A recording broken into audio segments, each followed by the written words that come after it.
5वां अध्याय कर्म संन्यास योग श्रीमद् भगवद गीता। 5वां अध्याय कर्म संन्यास योग।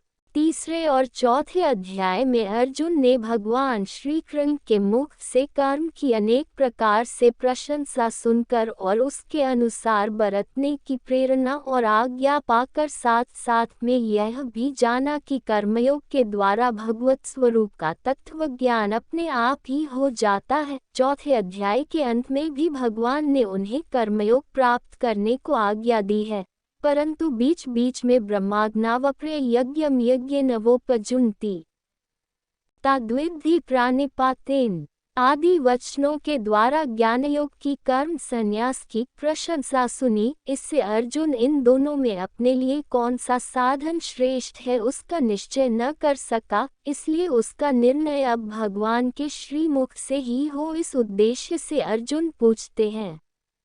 अथ पंचमोऽध्यायः। अर्जुन उवाच संन्यासं कर्मणां कृष्ण पुनर्योग च शंससि यच्छ्रेयात्यौरेकं तन्मे ब्रूहि सुनिश्चितम्। 1। अर्जुन बोले, हे कृष्ण, आप कर्मों के संन्यास की और फिर कर्मयोग की प्रशंसा करते हैं, इसलिए इन दोनों साधनों में से जो एक मेरे लिए भली भांति निश्चित कल्याणकारक साधन हो उसको कहिए। 1। श्री भगवान उवाच संन्यासः कर्मयोगश्च निःश्रेयसकृवुभौ तयोस्तु कर्म संन्यासात् कर्मयोगो विशिष्यते। 2। श्री भगवान बोले, कर्म संन्यास और कर्मयोग ये दोनों ही परम कल्याण के करने वाले हैं, परंतु उन दोनों में भी कर्म संन्यास से कर्मयोग साधन में सुगम होने से श्रेष्ठ है। 2। ज्ञेयः स नित्यसंन्यासी यो न द्वेष्टि न काङ्क्षति निर्द्वन्द्वो हि महाबाहो सुख बंधात् प्रमुच्यते। 3। हे अर्जुन, जो पुरुष किसी से द्वेष नहीं करता है और न किसी की आकांक्षा करता है, वह कर्मयोगी सदा सन्यासी ही समझने योग्य है, क्योंकि राग द्वेषादि द्वंद्वों से रहित पुरुष सुखपूर्वक संसार बंधन से मुक्त हो जाता है। 3। सांख्योगो बालाः प्रवदन्ति न पंडिताः एकमप्यस्थितः सम्यगुभयो विन्दते फलम्। 4। उपर्युक्त संन्यास और कर्मयोग को मूर्ख लोग पृथक पृथक फल देने वाले कहते हैं, न कि पंडित जन, क्योंकि दोनों में से एक में भी सम्यक प्रकार से स्थित पुरुष दोनों के फल स्वरूप परमात्मा को प्राप्त होता है। 4। यत् सांख्यायैः प्राप्यते स्थानतद्योगैरपि गम्यते एकं सांख्यं य योगचय्य पश्यति स पश्यति। 5। ज्ञानयोगियों द्वारा जो परम धाम प्राप्त किया जाता है, कर्मयोगियों द्वारा भी वही प्राप्त किया जाता है, इसलिए जो पुरुष ज्ञानयोग और कर्मयोग को फल रूप में एक देखता है वही यथार्थ देखता है। 5। संन्यासस्तु महाबाहो दक्माप्तुमयोगतः योगयुक्तो मुनिर्ब्रह्म न चिरेणाधिगच्छति। 6। परंतु हे अर्जुन, कर्मयोग के बिना होने वाले संन्यास अर्थात मन, इंद्रिय और शरीर द्वारा होने वाले संपूर्ण कर्मों में कर्तापन का त्याग प्राप्त होना कठिन है, और भगवत स्वरूप को मनन करने वाला कर्मयोगी परब्रह्म परमात्मा को शीघ्र ही प्राप्त हो जाता है। 6। योगयुक्तो विशुद्धात्मा विजितात्मा जितेन्द्रियः सर्वभूतात्मा कुर्वन्नपि न लिप्यते। 7। जिसका मन अपने वश में है, जो जितेंद्रिय और विशुद्ध अंतःकरण वाला तथा संपूर्ण प्राणियों का आत्मरूप परमात्मा ही जिसका आत्मा है, ऐसा कर्मयोगी कर्म करता हुआ भी लिप्त नहीं होता। 7। न किंचित करोमीति युक्तो मन्येत तत्त्ववित्। 8। प्रलयपन विसृजन गृहन्नन्मिषन्निमिषन्नपि इंद्रियाणीन्द्रियार्थेषु वर्तन्ते धारयन्। 9। तत्व को जानने वाला सांख्ययोगी तो देखता हुआ, सुनता हुआ, स्पर्श करता हुआ, सूंघता हुआ, भोजन करता हुआ, गमन करता हुआ, सोता हुआ, श्वास लेता हुआ, बोलता हुआ, त्यागता हुआ, ग्रहण करता हुआ तथा आँखों को खोलता और मूंदता हुआ भी सब इंद्रियां अपने अपने अर्थों में बरत रही हैं। इस प्रकार समझकर निस्संदेह ऐसा माने कि मैं कुछ भी नहीं करता हूँ। ब्रह्मण्याधाय कर्माणि संग त्यक्त्वा करोति यः लिप्यते न स पापेन पद्मपत्रमिवाम्भसा। 10 जो पुरुष सब कर्मों को परमात्मा में अर्पण करके और आसक्ति को त्याग कर कर्म करता है, वह पुरुष जल से कमल के पत्ते की भांति पाप से लिप्त नहीं होता। 10 कायेन मनसा बुद्धया कैवलेरिन्द्रियैरपि योगिनः कर्म कुर्वन्ति संग त्यक्त्वात्मशुद्धये। 11 कर्मयोगी ममत्व बुद्धि रहित केवल इंद्रिय, मन, बुद्धि और शरीर द्वारा भी आसक्ति को त्याग कर अंतःकरण की शुद्धि के लिए कर्म करते हैं। 11 युक्तः कर्मफलं त्यक्त्वा शान्तिमाप्नोति नैष्ठिकीम् अयुक्तः कामकारेण फले सक्तो निबध्यते। 12 कर्मयोगी कर्मों के फल का त्याग करके भगवत प्राप्ति रूप शांति को प्राप्त होता है और सकाम पुरुष कामना की प्रेरणा से फल में आसक्त होकर बंधता है। सर्वकर्माणि मनसा संन्यस्यास्ते सुखवशी नवद्वारे पुरे देहि नैव कुर्वन् कारयन्। 13 अंतःकरण जिसके वश में है ऐसा सांख्ययोग का आचरण करने वाला पुरुष न करता हुआ और न करवाता हुआ ही नवद्वारों वाले शरीर रूपी घर में सब कर्मों का मन से त्याग कर आनंद पूर्वक सच्चिदानंद घन परमात्मा के स्वरूप में स्थित रहता है। 13 न कर्तृत्व न कर्माणि लोकस्य सृजति प्रभुः न कर्मफल संयोग स्वभावस्तु प्रवर्तते। 14 परमेश्वर मनुष्यों के न तो कर्तापन की, न कर्मों की और न कर्मफल के संयोग की रचना करते हैं, किंतु स्वभाव ही बरत रहा है। 14 नादते कस्यचित् पापम न चैव सुकृत विभुः अज्ञानेनावृतं ज्ञानतेन मुह्यन्ति जन्तवः। 15 सर्वव्यापी परमेश्वर भी न किसी के पाप कर्म को और न किसी के शुभ कर्म को ही ग्रहण करता है, किंतु अज्ञान के द्वारा ज्ञान ढका हुआ है, उसी से सब अज्ञानी मनुष्य मोहित हो रहे हैं। 15 ज्ञानेन तु तद्ज्ञान येषा नाशितमात्मनः तेषामादित्यवच ज्ञान प्रकाशयति तत्परम्।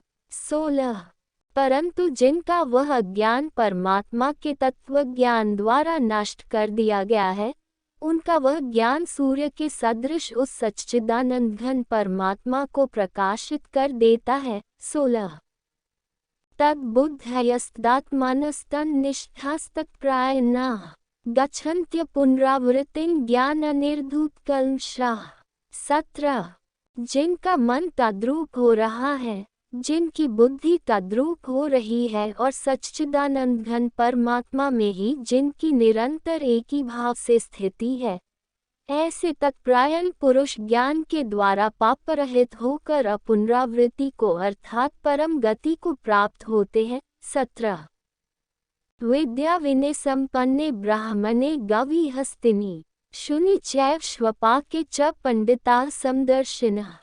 18 वे ज्ञानी जन विद्या और विनय युक्त ब्राह्मण में तथा गौ, हाथी, कुत्ते और चांडाल में भी समदर्शी होते हैं। 18 इह तैर्जिता सर्गो एषा साम्य स्थित मनः निर्दोष ही सम ब्रह्म तस्माद् ब्रह्मणि स्थिता।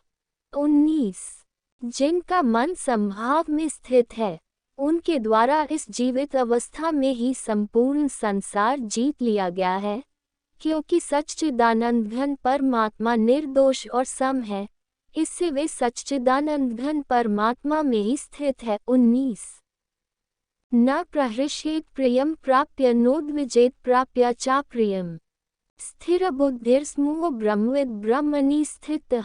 20 जो पुरुष प्रिय को प्राप्त होकर हर्षित नहीं हो और अप्रिय को प्राप्त होकर उद्विग्न न हो, वह स्थिर बुद्धि, संशय रहित, ब्रह्मवेता पुरुष सच्चिदानंद घन पर ब्रह्म परमात्मा में एक ही भाव से नित्य स्थित है। 20 बाह्यस्पर्शिष्वसक्तात्मा विन्दत्यात्मनि यत् सुखम् स ब्रह्मयोगयुक्तात्मा सुखमक्षयमश्नुते। 21। बाहर के विषयों में आसक्ति रहित अंतःकरण वाला साधक आत्मा में स्थित जो ध्यान जनित सात्विक आनंद है उसको प्राप्त होता है। तदनंतर वह सच्चिदानंद घन परब्रह्म परमात्मा के ध्यान रूप योग में अभिन्न भाव से स्थित पुरुष अक्षय आनंद का अनुभव करता है। 21। ये ही संस्पर्शजा भोगादहखयोने एवते आद्यन्तवन्तः कौन्तेय न तेषु रमते बुधः। 22। जो ये इंद्रिय तथा विषयों के संयोग से उत्पन्न होने वाले सब भोग हैं, यद्यपि विषय पुरुषों को सुख रूप भासते हैं तो भी दुख के ही हेतु हैं और आदि अंत वाले अर्थात अनित्य हैं। इसलिए हे अर्जुन, बुद्धिमान विवेकी पुरुष उनमें नहीं रमता। 22। शक्नोति है व्यः सोढुं प्राक्शरीर विमोक्षणात् काम क्रोधोद्भव वेग स युक्तः स सुखी नरः।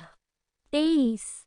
जो साधक इस मनुष्य शरीर में शरीर का नाश होने से पहले पहले ही काम क्रोध से उत्पन्न होने वाले वेग को सहन करने में समर्थ हो जाता है, वही पुरुष योगी है और वही सुखी है। 30। यह स योगी ब्रह्मनिर्वाण ब्रह्मभूतोऽधिगच्छति। 24। जो पुरुष अंतरात्मा में ही सुख वाला है, आत्मा में ही रमन करने वाला है तथा जो आत्मा में ही ज्ञान वाला है, वह सच्चिदानंद घन परब्रह्म परमात्मा के साथ एक ही भाव को प्राप्त सांख्योगी शांत ब्रह्म को प्राप्त होता है। 24। लभन्ते ब्रह्म निर्वाणमृषयः क्षीणकल्मषाः छिन्नद्वैधा यतात्मानः सर्वभूतहिते रताः। 25। जिनके सब पाप नष्ट हो गए हैं, जिनके सब संशय ज्ञान के द्वारा निवृत्त हो गए हैं, जो संपूर्ण प्राणियों के हित में रत हैं और जिनका जीता हुआ मन निश्चल भाव से परमात्मा में स्थित है, वे ब्रह्मवेता पुरुष शांत ब्रह्म को प्राप्त होते हैं। 25। कामक्रोध वियुक्ताना यत्तिना यच्चेतसाम अभितो ब्रह्म निर्वाण वर्ते विदितात्मनाम। 26। काम क्रोध से रहित जीते हुए चित्त वाले परब्रह्म परमात्मा का साक्षात्कार किए हुए ज्ञानी पुरुषों के लिए सब ओर से शांत परब्रह्म परमात्मा ही परिपूर्ण है। 26। स्पर्शान् कृत्वा बहिर्बाह्यांश्चक्षुश्चवान्तरे भ्रुवोः प्राणापानौ समौ कृत्वा नासाभ्यन्तरचारिणौ। 27। यतेन्द्रियमनो बुद्धिर्मुनिर्मोक्षप्रायणः विक्तेच्छा भय क्रोधो यह सदा मुक्त एव सः। 28। बाहर के विषय भोगों को न चिंतन करता हुआ बाहर ही निकाल कर और नेत्रों की दृष्टि को भृकुटी के बीच में स्थित करके तथा नासिका में विचरने वाले प्राण और अपान वायु को सम करके जिसकी इंद्रियां, मन और बुद्धि जीती हुई है, ऐसा जो मोक्षप्रायण मुनि इच्छा, भय और क्रोध से रहित हो गया है, वह सदा मुक्त ही है। 27, 28।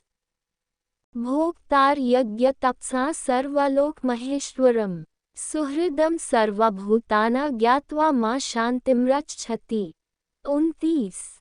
मेरा भक्त मुझको सब यज्ञ और तपों का भोगने वाला, संपूर्ण लोकों के ईश्वरों का भी ईश्वर तथा संपूर्ण भूत प्राणियों का सुहृद अर्थात स्वार्थ रहित दयालु और प्रेमी, ऐसा तत्व से जानकर शांति को प्राप्त होता है। 29। ओम तत्सदिति श्रीमद्भागवद गीतासूपनिषत्सु ब्रह्म विद्याया योग शास्त्रे श्री कृष्णार्जुन संवादे कर्म संन्यास योगो नाम पंचमोऽध्यायः। 5। इस प्रकार उपनिषद, ब्रह्मविद्या तथा योग शास्त्र रूप श्रीमद् भगवद गीता के श्री कृष्णार्जुन संवाद में कर्म संन्यास योग नामक 5वां अध्याय संपूर्ण हुआ।